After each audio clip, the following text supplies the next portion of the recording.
Back in 2013, I made one of the best decisions that I ever made as a musician and started a concept album. It was a 34-track, 52-minute long album called In Wonderland. Overall, the orchestration and the production were pretty weak, but I'm still really proud of the compositions, and it's a project that I hold very near to my heart because I learned a lot from that experience, and it made me realize that composing was something that I could really do, something that I could pursue. It's about an English girl named Mary who goes to visit her aunt and uncle's villa on the countryside over the summer, and about her misadventures and stuff there. It's a really basic premise, but it was enough to get me inspired and get me thinking about lots of different scenes that I could make music out of. Earlier that year, I had been watching an anime called kin-iro, and I think it's a mediocre series, but Ruka Kawada's score really captivated me. It was a huge turning point in my life as a musician, because it's what really kind of pushed me into making orchestral music and kind of cutesy music and stuff like that, and it's one of my favorite genres to work with now. I didn't really start with the idea of making a concept album. Back in September 2013, I wanted to write a song for a friend of mine named Kayla. I was really inspired by her constant optimism and for her love of English culture. It was a good excuse to try writing something in the style of kin-iro Mosaic's soundtrack. So I gave it a shot, and it eventually became Mary's theme on the album. Although I didn't have a name for Mary's character at that point, I had a picture of her in my head from writing that song. And a few days later, a melody just randomly came to my mind, and so I wrote it down and I started developing this song, which turned into Summer Villa. And while I was writing it, I had this idea of Mary going to visit her relatives somewhere in the country or something. And that's kind of where that story started to build. Again, at this point, I had no intention of trying to create an album out of this. But I posted this song on a forum for some of my friends to critique. And my friend Holly suggested that I try making an entire album out of that kind of genre. So I thought about it some and realized I kind of had a beginning of a story together, so I just started planning.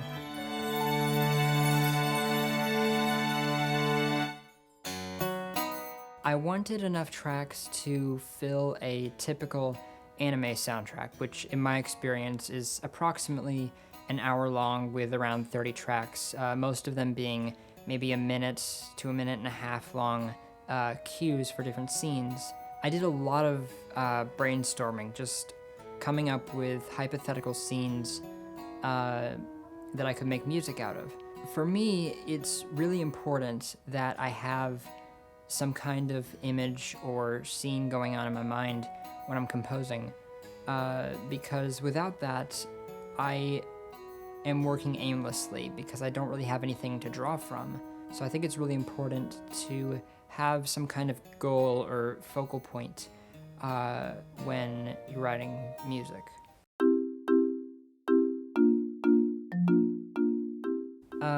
Most of the tracks started with a MuseScore file, just notation, which I eventually took over to Logic to work on the arrangement and mixing and stuff like that.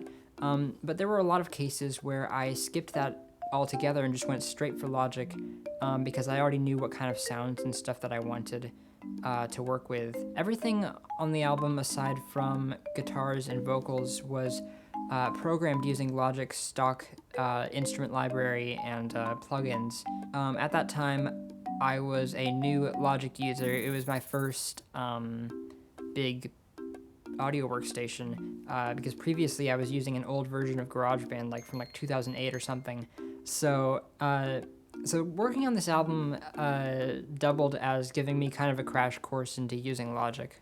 Since I'm really inspired by video game music, most of the tracks that I had written before this point were written to express a certain kind of situation or a specific character or scene or something like that. So this wasn't really new to me to express, to elaborate on scenes through music, but it was an interesting challenge to write all these tracks with the intention of them sounding like a complete unit, because at that point most of the songs I had written up to then were standalone, and so it was really interesting to create an entire list of songs that all had a common thread.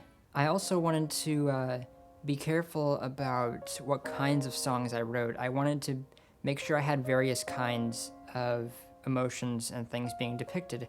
I wanted to have a good balance between happy songs and sad songs and thoughtful ones or energetic ones. I think that and just the sheer amount of music that I was writing in that time frame really helped me to mature as a composer. As for specific songs, The Girl on the Staircase is one of my favorites.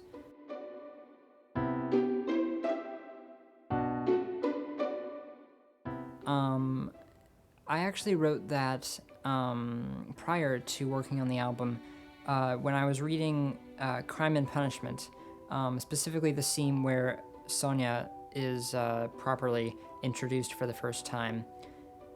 And while I was reading that scene, music just started playing in my head. And so as soon as I finished the chapter, I ran to my computer and started working. Sonia is extremely timid, but in her heart is a strength that not many of the other characters in the book have.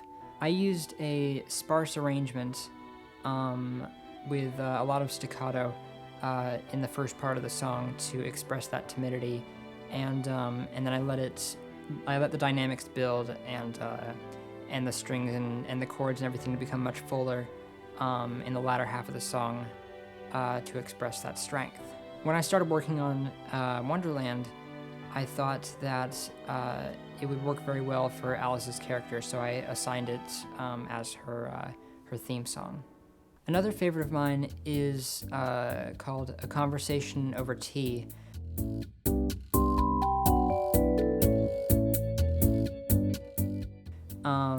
This one I wrote as a tribute to Hajime Hyakkoku. He's best known as the composer of the background music to the anime K-On! And he's one of my biggest inspirations as a composer. You'll hear that throughout the album, but this track in particular was written as a tribute to him. It's a sort of lounge jazz track with a lot of layered keyboards. I'm really proud of the way that the strings come in the latter half of the song. I actually had the opportunity to share the song with Hyakkoku over Facebook a while back, and that was really cool. There's one vocal track on the album called What Color Is Love? It's about somebody who wants to express how they feel to someone else, but they're not sure how to put it into words. I wasn't intending to have a vocal song, at least not like this, on the album, but one day I had this one song from Frozen stuck in my head, the one about reindeers, and I really like that song. I really like the arrangement, and I thought it would be fun to try writing a song in that style. And so while I was thinking about it, the beginning part of the melody came to mind along with lyrics. That basically never happens, and I decided to just take it and roll with it, and the song was done in about 2 hours. So I recorded some acoustic guitar for it, and I contacted Mero to see if she would sing on it, and she happily agreed. I still get embarrassed when I listen to it. The production isn't all that great, but I think compositionally it's one of my favorite things that I've written, and so I'm really proud of it for that reason.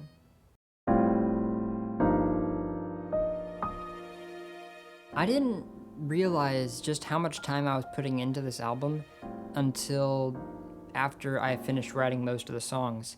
I started work on it in late November of 2013 and finished most of the tracks by late May of 2014. And from about December to April, I hadn't uploaded a single video on my YouTube channel. It was really nice though. I mean, I had fewer projects going on then, and I had only one YouTube channel with no upload schedule, so I could feel free to neglect it at my own whim. So I had a lot more time to sink into a project like this. I'm trying to work on a new concept album now, but finding time for it is a lot harder. I guess time management is just something that every creative individual needs to learn.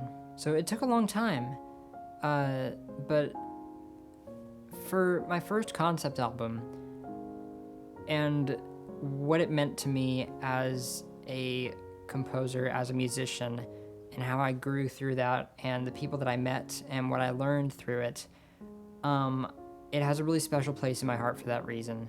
The overall themes of the album are love and life.